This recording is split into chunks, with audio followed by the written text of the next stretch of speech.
Hi అండి, అందరికీ నమస్కారం. Welcome to my channel.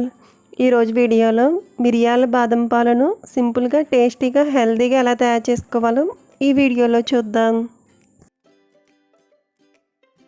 ఇలా చేసుకున్న మిరియాల బాదం పాలు దగ్గు, జలుబు, కంఠం నొప్పి ఉన్నప్పుడు వేడివేడిగా ఈ మిరియాల బాదం పాలు తాగినట్టయితే మనకు వెంటనే రిలీఫ్ ఇస్తుంది.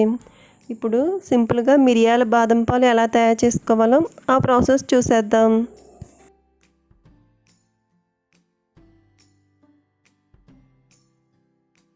ఇప్పుడు ముందుగా ఒక మిక్సీ జార్ తీసుకుని అందులో ఒక యాలక్కాయ వేసుకోవాలి. ఇప్పుడు ఇందులో 4 మిరియాలు కూడా వేసుకోవాలి. మిరియాలు వేసుకున్న తర్వాత ఇప్పుడు ఇందులో పొట్టు తీసి పెట్టుకున్న బాదం పప్పు వేసుకోవాలి. ఇక్కడ 20 దాకా బాదం పప్పులను నానబెట్టుకుని పొట్టు తీసి యాడ్ చేసుకుంటున్నాను. బాదం పప్పు వేసుకున్న తర్వాత ఇప్పుడు ఇందులో రుచికి సరిపడా పంచదార కూడా వేసుకోవాలి. పంచదార వేసుకున్న తర్వాత ఇప్పుడు కాచి చల్లార్చిన చిక్కటి పాలు పోసుకోవాలి. పాలు పోసుకుని మిక్సీ జార్ మూత పెట్టి మెత్తగా మిక్సీ చేసుకోవాలి.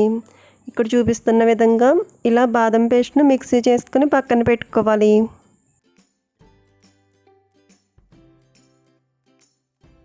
ఇప్పుడు ఒక గిన్నె తీసుకుని స్టవ్ మీద పెట్టుకుని అందులో చిక్కటి నాటు ఆవు పాలు యాడ్ చేసుకుంటున్నాను.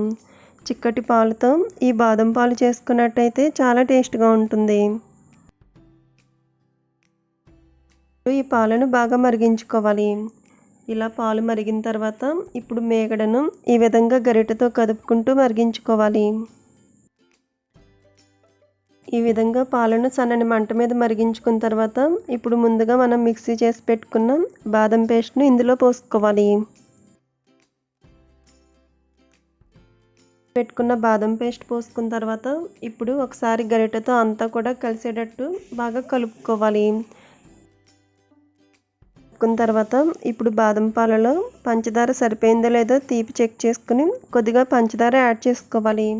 పంచదార వేసుకుని కలుపుకున్న తర్వాత ఇప్పుడు ఇందులో కొంచెం పసుపు కూడా వేసుకోవాలి. బాదం పాలలో చిటికెడు పసుపు వేసుకోవటం వల్ల ఈ బాదం పాలకు మంచి కలర్ వస్తుంది. పసుపు వేసుకుని అంతా కూడా బాగా కలిసేటట్టు కలుపుకోవాలి.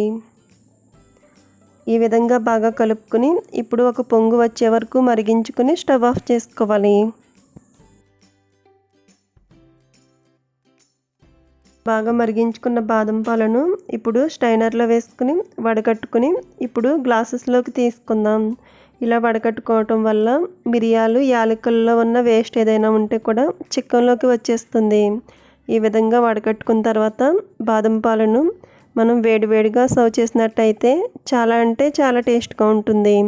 అలాగే కంఠం నొప్పి, దగ్గు, జలుబు ఉన్నప్పుడు ఇలా చేసుకున్న ఈ మిరియాలు బాదం పాలను తాగటం వల్ల మనకు క్షణాల్లోనే రిలీఫ్ ఇస్తుంది. వచ్చే ఈ వర్షాకాలంలో ఇలా మిరియాల బాదం పాలు చేసుకుని పిల్లలు, పెద్దలు తాగటం ఆరోగ్యానికి చాలా మంచిది. సో ఫ్రెండ్స్, ఈ వీడియో నచ్చితే లైక్ చేయండి. అలాగే మీ ఫ్రెండ్స్ అండ్ ఫ్యామిలీ మెంబర్స్కు షేర్ చేయండి. అలాగే మరిన్ని వీడియోస్ కోసం నా ఛానల్ని సబ్స్క్రైబ్ చేసుకోండి. Thank you for watching video friends.